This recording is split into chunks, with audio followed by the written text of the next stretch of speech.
We do still firmly believe that someone who was in the house the night of the disappearance knows what really happened. I've told everything that I know. I've been nothing but truthful with them. And we're asking them to search deep into their hearts and come forward with the information that could solve this case. It's a case that has left New Braunfels Police Department and a family searching for their son frustrated. New Braunfels Police Department saying the family isn't being truthful, and the family saying the police department isn't doing their job. I'm reporter Lee Waldman. And I'm court reporter Erica Hernandez. This is South Texas Crime Stories, the first episode, The Disappearance of Joshua Davis.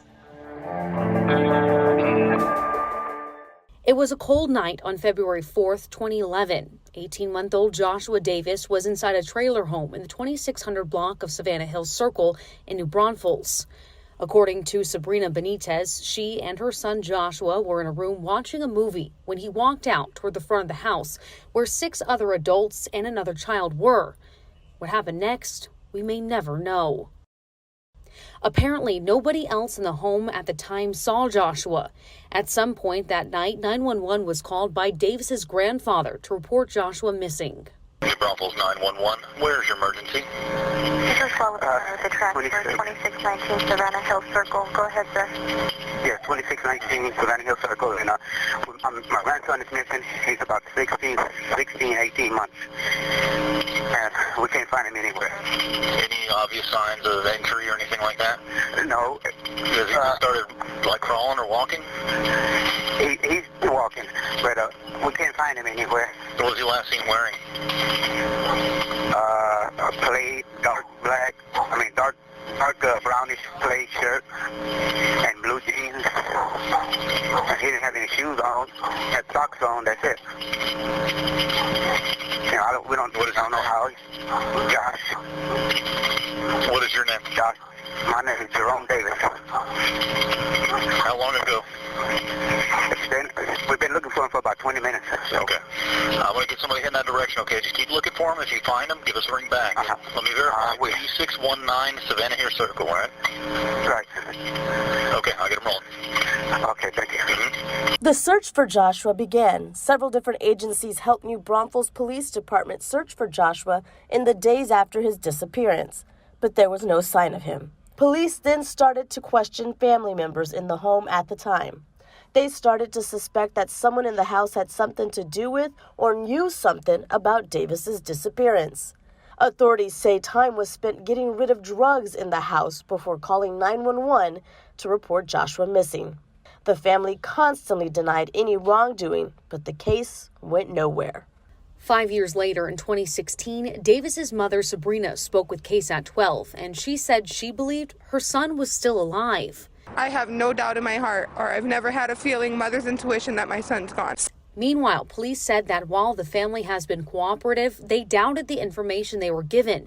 Here is David Ferguson, NBPD spokesman. Don't believe that the information that they are giving us is fully truthful. Sabrina saying the family isn't hiding anything. I've told everything that I know. I've been nothing but truthful with them. Again, nothing new came, and Joshua still not found. In 2019, the case again getting attention, this time police releasing the 911 call the night that Joshua disappeared. Also, a photo was released by the National Center for Missing and Exploited Children of what Joshua might look like at 8 years old. The police still urging family to tell them the truth, and the family saying police weren't doing their job. In 2021, it is now the 10th anniversary of Joshua's mysterious disappearance. New Braunfels police announced on social media that they have been frustrated and disappointed in the level of cooperation from some members of the immediate family who have repeatedly lied and misled detectives. Ferguson again speaking at a news conference about this case. We do still firmly believe that someone who was in the house the night of the disappearance knows what really happened. NBPD also said that detectives continue to follow up new leads, but have accused the family of sending investigators off to investigate theories they knew to be untrue. It was also revealed that the family's initial claim they called 911 immediately was wrong. Investigators have confirmed that about 45 minutes to 1 hour elapsed before that 911 call was made. Despite how long it has been, NBPD say the case is still open. The hope is always to find baby Joshua alive. Unfortunately, the investigation points to that being unlikely.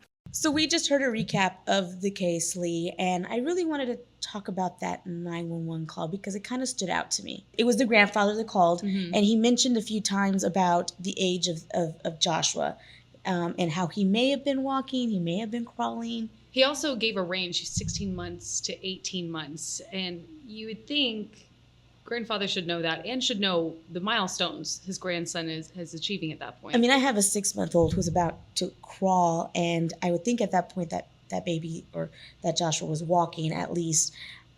Why is nobody seeing this? I feel like you have to see if a toddler is walking at that point. Right. And you would also think if you have a toddler that young, would there not be any baby proofing to the doors to ensure that no accidents happen? They should know at that point. Someone should be clocking that kid as they're walking around, if it's all family members too. And I don't want to judge. I mean, I'm a parent as well. We all, there's things that happen. We can't always have an eye 24/7. I just find it really hard to believe with all the people that were inside that house at the time, nobody saw him. Right. And even out of the corner of your eye, if you see a kid that young reaching toward the door handle, someone would pop up. Or even the other child that was in there. We're going to go play maybe. Yeah, and it was so late in the evening already. And it was a cold day. It was, I think, the coldest day of the year at that point. It was in February. And there's just so many questions unanswered. And I felt like that 911 call kind of stood out about what was maybe not going on or going on in that home at the time. Right. And also, I know with other family members with young kids, that kid's out of your sight and it's a frantic phone call. Yeah. It came across very calm to me too. I could get a sense of worry from the grandfather, but I would think if you've been looking for, and we learned it was 45 minutes to an hour. Yeah. That would be more frantic at that point. Where is this kid? Where is he? Why can't we find him? And another thing that I want to kind of switch gears on a little bit is we've recently been covering a case, missing child case here in San Antonio, which was Lena. And you've covered that extensively. There was an Amber Alert that came out for Lena when she disappeared right away. That wasn't the case. Do you know what that difference is for the Amber Alerts here in Texas? And so it could be different departments. It could be years have passed now. This other case, it's been over 10 years ago now. And so Amber Alerts, the way that they're issued, that changes. But it is odd because in Joshua's case, they never issued one because they didn't believe an abduction had happened. With Lena's case, they also don't believe an abduction has happened. But the difference is right away, Lena's case triggered an Amber Alert that extended for days, weeks. And at a certain point in time, they rescinded that Amber Alert. She's still missing, but they said, we can't keep issuing it because then it loses its effectiveness. But with Joshua, they never believed he was abducted, and so they never issued one. It also begs the question, if they would have issued an Amber Alert, if they would have pushed something out to all of our social media devices, all of our smartphones, issued something on a billboard, would we have resolution in this case? Would we know something more? And that's just a question that we're not going to have the answer to because we can't go back in time. But it's odd, the differences in the two cases, even though with both, they don't believe either child has been abducted. You kind of hit it on the nail there when you said, I think every department kind of has their different protocols on when it's time. I know we mentioned in the recap of this case that, Texas Rangers were involved and several agencies were involved in helping look for Joshua Davis, but I think they knew right away that he didn't go far or even went anywhere at all. We won't know. And I just wish there was some kind of answer to these questions because we will never know what happened, I think, at this point, unless someone does speak up or someone does come up with the tip and that does come out at a later date.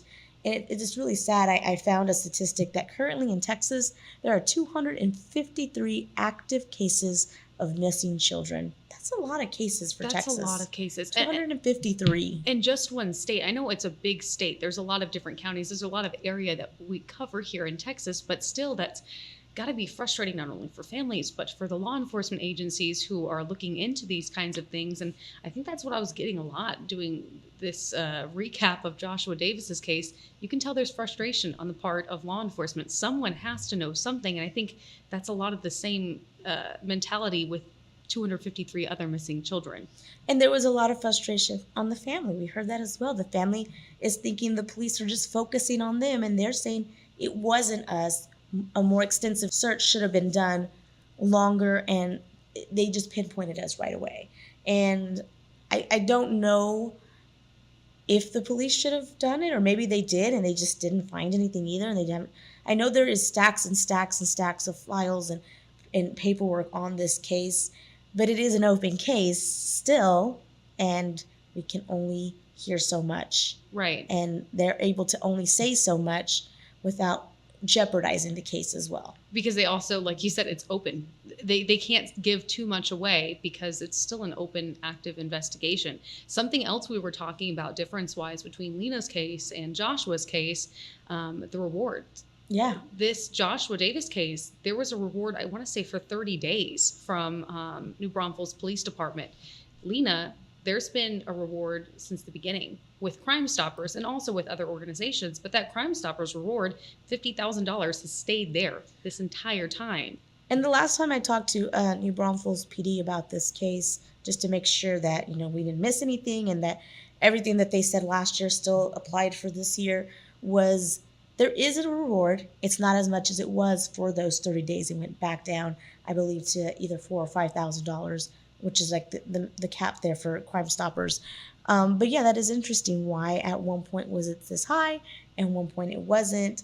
I don't know if that's something they do in New Braunfels where they push an amount to kind of highlight and spotlight a case, hoping for some answers. And then after a while, if it doesn't, then they kind of back off on it a little bit. But I'm really interested to see if we will ever get answers in this story. And it's been one, I think I started here at KSAT right when this was happening with Joshua Davis when he disappeared. And it's one I feel like we need answers to, because it hit a community really hard. You look at this picture of this little boy and he's adorable. You want resolution. And if it was someone from the family, you would hope they would eventually speak and we get answers. And if it wasn't, well, maybe should police be looking somewhere else? And I don't want to point fingers, but I feel like they're close, but they're not telling us they're close. Exactly. They don't want to give away. They don't want to show their hands too much with this because they have to be strategic in their investigation too. Because, I would never imagine what it's like to be a law enforcement officer, everything that they have to deal with, the red tape that they have to cross, and getting everything exactly right to be able to present a case too. So I understand not wanting to give anything away, but there's so many people out there that obviously were touched by this case. You were obviously touched by this case, that are just desperate. Just tell us something. We have to know something at this point, because an 18-month-old baby, he doesn't disappear without a trace, with no answers. There has to be an answer. There has to be a resolution at some point. Yeah.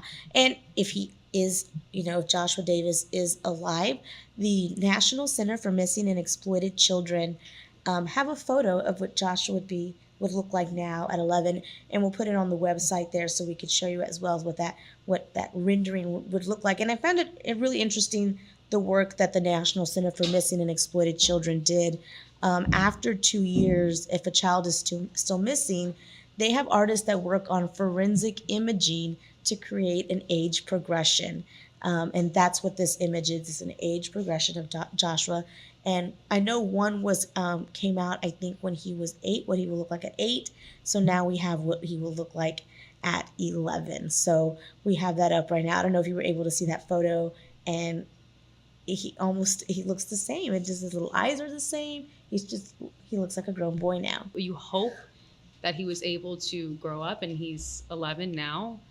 But it also, after all this time, you have to wonder, okay, are we really looking for someone who looks like that? Or are we looking for bones at this point? And that's just kind of the biggest question. You hope that he's 11. You hope that he's had a good life up to where he is right now. But you just don't know. Yeah. And I kind of want to go over what Joshua was last seen wearing. According to this National Center for Missing and Exploited Children. He was wearing a blue and red button-down long-sleeve shirt, a gray long-sleeve Rocawear shirt, dark blue Rocawear jeans, a beige and white Rocawear onesie, a diaper, and black and white socks. And it says here, if he maybe needed a medical attention. We don't know. I really hope there's resolutions in this case.